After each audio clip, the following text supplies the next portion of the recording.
Hello बच्चा लोग, क्या हाल चाल। मस्त और स्वस्थ, इसी स्वस्थ के साथ हम टेंस की सीरीज में पहुंच चुके हैं। पास्ट इंडेफिनिट नेगेटिव सेंटेंस, ठीक है।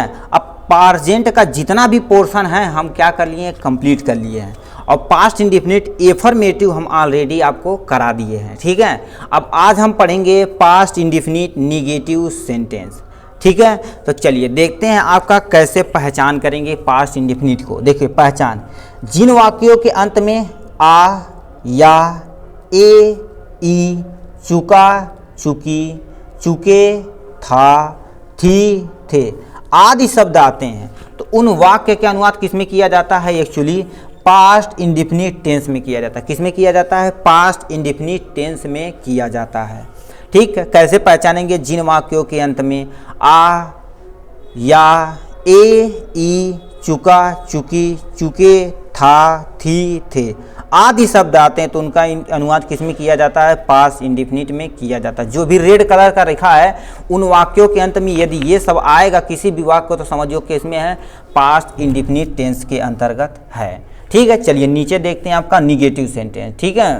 ठीक, तो निगेटिव सेंटेंस देखते हैं। तो निगेटिव सेंटेंस आपको क्या कहता है, देखिए अभी हम पास्ट इंडेफिनिट की पहचान देखें तो कैसे पहचानेंगे कि पास्ट इंडेफिनिट निगेटिव सेंटेंस है। देखिए क्या है, सर ने आज हमें नहीं पढ़ाया। देखो नहीं भी आया है तो ये सेटिस्फाई करता है निगेटिव सेंटेंस को, और वाक्य के अंत में या आया है तो पास्ट इंडेफिनिट को सेटिस्फाई करता है। मतलब हमारा दोनों क्लियर हो गया कि ये पास्ट इंडेफिनिट निगेटिव सेंटेंस है। तो हम देखेंगे निगेटिव सेंटेंस यानी नकारात्मक वाक्य। अब ये जो दिखा गया तो कैसे, सर ने आज हमें नहीं पढ़ाया तो सर लिख देंगे did not teach us today. तो ये कैसे बनाना है कि डिड नॉट प्रयोग करना है कि क्या करना है, तो इसमें हम आपको आज थोड़ा सा यानी पहले देखो क्या है, पहले देखेंगे बनाने के नियम, उसके बाद सूत्र, उसके बाद नीचे आपको जो भी वाक्य दिया है एकदम इजी वे में आप क्या कर सकते हैं। मतलब सूत्र यदि जान गए, बनाने के नियम जान गए तो ये मारेंगे मिनटों में ख़त्म, ठीक है। चलिए पहले देखते हैं बनाने का नियम। ये देखिए ये बनाने का नियम, बनाने के नियम अब हमें देखना है कैसे बनाएंगे, ठीक। देखिए सबसे पहले आपको क्या लिखना है, सबसे पहले कर्ता यानी सब्जेक्ट को लिखते हैं। सबसे पहले कर्ता यानी सब्जेक्ट को लिखते हैं, उसके बाद डिड नॉट का प्रयोग करते हैं। सबसे पहले आप क्या लिख दिए, कर्ता यानी सब्जेक्ट को लिख दिए, ठीक है। उसके बाद क्या लिखना है, डिड नॉट का प्रयोग करते हैं। उसके बाद मुख्य क्रिया का कौन सा फॉर्म, ये फर्स्ट फॉर्म है, यानी ये एक्चुअली फर्स्ट फॉर्म। कौन सा फॉर्म, यानी मुख्य क्रिया का फर्स्ट फॉर्म लिखते हैं, ठीक है, किसी भी कंडीशन में, ठीक है। अब उसके बाद क्या लिखते हैं, शेष बचे हुए शब्द को एज इट इज उसकी अंग्रेजी बना देते हैं, ठीक है। तो ये था बनाने का नियम। क्या लिखना है, सबसे पहले आपको कर्ता लिखना है, यानी ये कर्ता लिखना है। फिर उसके बाद डिड नॉट का प्रयोग करना है हमें। उसके बाद क्या करना है, मुख्य क्रिया का फर्स्ट फॉर्म लिखना है। उसके बाद शेष शब्द को एज इट इज आपको क्या करेंगे, उसकी अंग्रेजी बना के वहाँ लिख देना है, ठीक है। अब आते हैं नोट। देखिए आप ये नोट देख लीजिए क्या लिखा है, यानी उस टेंस के वाक्य में कर्ता किसी भी वचन में, मतलब कर्ता किसी भी वचन में हो तो क्रिया का हमेशा हमेशा हमेशा वर्ब का कौन सा फॉर्म, फर्स्ट फॉर्म आपको लगाना ही है। यानी वर्ब का कौन सा फॉर्म मेरे भाई, फर्स्ट फॉर्म लगाना है, ठीक। क्या देखे हैं, पहले सब यानी कर्ता यानी सब्जेक्ट लिखेंगे, डिड ना लिखेंगे, मुख्य क्रिया का फर्स्ट फॉर्म लिखेंगे, शेष वर्ड को एज इट इज जोड़ देंगे। कर्ता किसी भी वचन में हो फर्स्ट फॉर्म वर्ब का हमेशा लगेगा, ठीक है। चलिए इतना ये पहचाने तो सूत्र बनाते हैं और वाक्य जल्दी से हमारा टाइम करते हैं, ठीक। तो देखिए यही था, अब इसका हम सूत्र पहले बनाते हैं। सबसे पहले हम क्या बोले मेरे भाई, सबसे पहले आपको क्या उठा के लिखना, कर्ता। उसके बाद क्या बोले हैं हम आपको, डिड नॉट का प्रयोग कर देना। डिड नॉट का हमने प्रयोग कर लिया, कर्ता डिड नॉट। उसके बाद क्या बोले हैं, मुख्य क्रिया जो भी रहेगी, मुख्य क्रिया का कौन सा फॉर्म लगाना है, एक्चुअली हमें फर्स्ट फॉर्म प्रयोग करना, फर्स्ट फॉर्म प्रयोग करना है, ठीक है। उसके बाद अन्य शब्द जो भी आपके पास बचेगा, अन्य शब्द को क्या कर देना, एज इट इज आपको जोड़ देना है। क्या लिखें, सबसे पहले एक्चुअली आपको क्या लिखना है, कर्ता लिखना है। उसके बाद डिड नॉट लिखना है, उसके मुख्य क्रिया का फर्स्ट फॉर्म लिखना, अन्य शब्द को एज इट इज आपको जोड़ देना है, ठीक। इसी की अंग्रेजी यदि बनाना चाहें तो क्या लिखना है, सबसे पहले एक्चुअली आपको क्या लिखना पड़ेगा, सब्जेक्ट लिखना पड़ेगा, प्लस डिड नॉट लिखना पड़ेगा, प्लस क्या लिखना है, मेन वर्ब लिखना पड़ेगा, ठीक है। मेन वर्ब लिखना पड़ेगा। मेन वर्ब का कौन सा फॉर्म, एक्चुअली हमें फर्स्ट फॉर्म प्रयोग करना है, ठीक है, फर्स्ट फॉर्म प्रयोग करना। फिर क्या, जो भी अदर वर्ड रहेगा, ठीक है, अदर वर्ड को क्या कर देना, एज इट इज आपको जोड़ के फुल स्टॉप लगा देना है, ठीक है।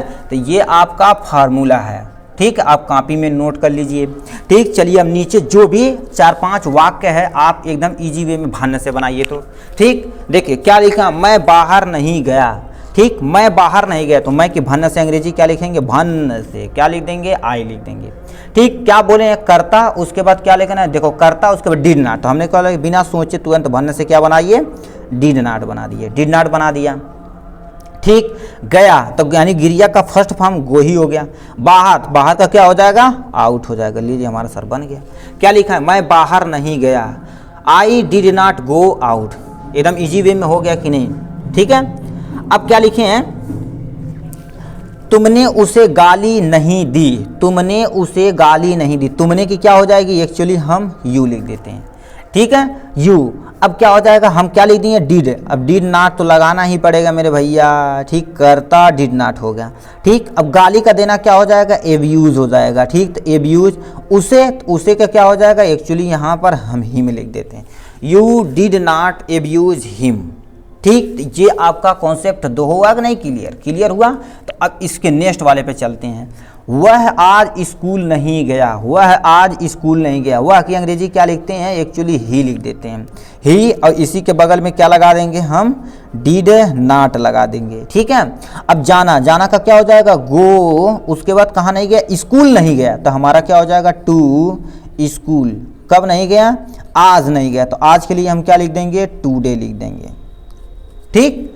ही did not go to school today, ठीक है, वह आज स्कूल नहीं गया, तो ये भी हमारा बन गया। अब क्या लिखे हैं, अब और नेक्स्ट पे आते हैं, उन्होंने हमारी प्रतीक्षा नहीं की, अब देखो उन्होंने, तो इन्होंने क्या हो जाएगी, दे हो जाएगा, दे हो जाएगा। अब क्या लिख देंगे, डिड लिख देंगे, ठीक है, डिड लिख दिए। उसके बाद क्या लगा देना हमें, डिड नॉट तो लगाना ही लगाना है। वेट, यानी प्रतीक्षा का मतलब क्या होता है, वेट होता है, तो हमने क्या कर दिया, वेट लिख दिया, ठीक। किसका, उसका नहीं किए, फॉर अस, ठीक है, ये हो गया।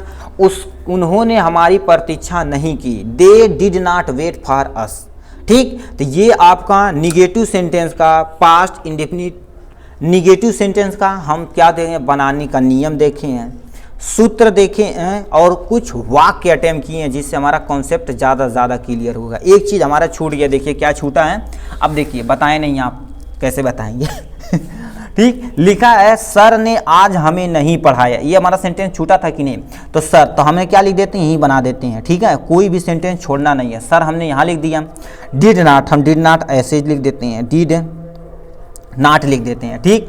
पढ़ाना, तो पढ़ाना का क्या हो जाएगा, टीच हो जाएगा, ठीक। अब कहनी अस टूडे, मतलब आज नहीं पढ़ाया, तो ये भी हमारा कॉन्सेप्ट बन गया, ठीक है। नहीं, आपको यदि नहीं बनाया है तो आप पीछे से वहाँ से देख कर बना सकते हैं, ठीक है, बना ही नहीं था, ठीक है, तो ये बना दिया हमने उसके, सर ने आज हमें नहीं पढ़ाया, sir did not teach us today, ठीक है। तो ये आपका निगेटिव सेंटेंस ये खत्म हुआ। अब नेक्स्ट मिलेंगे पास्ट इंडेफिनिट, इंट्रोगेटिव, उसके बाद इंट्रोगेटिव प्लस निगेटिव। तब तक के लिए बाय, पढ़ाई करते रहिए ज़बरदस्त के साथ, मज़े के साथ।